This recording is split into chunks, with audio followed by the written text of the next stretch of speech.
राजा शिबी और कबूतर की कथा।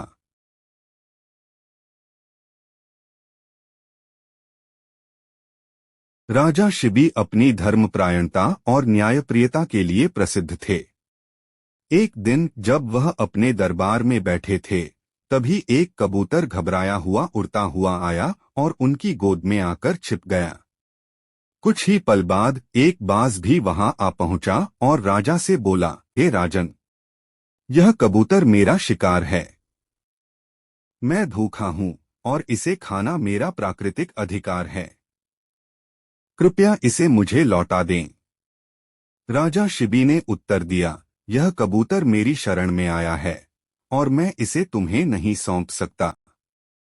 इसके बदले में तुम जो चाहो मांग सकते हो। बाज ने कहा, यदि आप मुझे मेरे भोजन से वंचित करते हैं तो मेरे भूख से मरने का पाप आपके ऊपर आएगा। क्या आप इस कर्म का बोझ उठाएंगे? राजा शिबी ने बाज की बात को समझा और उसे अपने शरीर का मांस देने की पेशकश की। उन्होंने अपने सिर से मांस के टुकड़े काटकर तराजू पर रख दिए। लेकिन चाहे जितना मांस रखा जाता, तराजू का पलड़ा फिर भी कबूतर की ओर झुका रहता। अंततः राजा शिबी ने स्वयं तराजू पर बैठने का निर्णय लिया, यह साबित करने के लिए कि वह अपने धर्म का पालन करने के लिए अपना संपूर्ण समर्पित करने को तैयार हैं। जैसे ही उन्होंने यह किया, देवताओं ने प्रकट होकर अपनी वास्तविकता बताई। यह सब उनकी परीक्षा थी। कबूतर स्वयं अग्नि देव थे और बाज इंद्रदेव थे। उन्होंने राजा शिबी की त्याग और धर्मपरायणता की सराहना की, उनके शरीर को पुनः पूर्ण कर दिया। पाठ और कर्म का संदेश।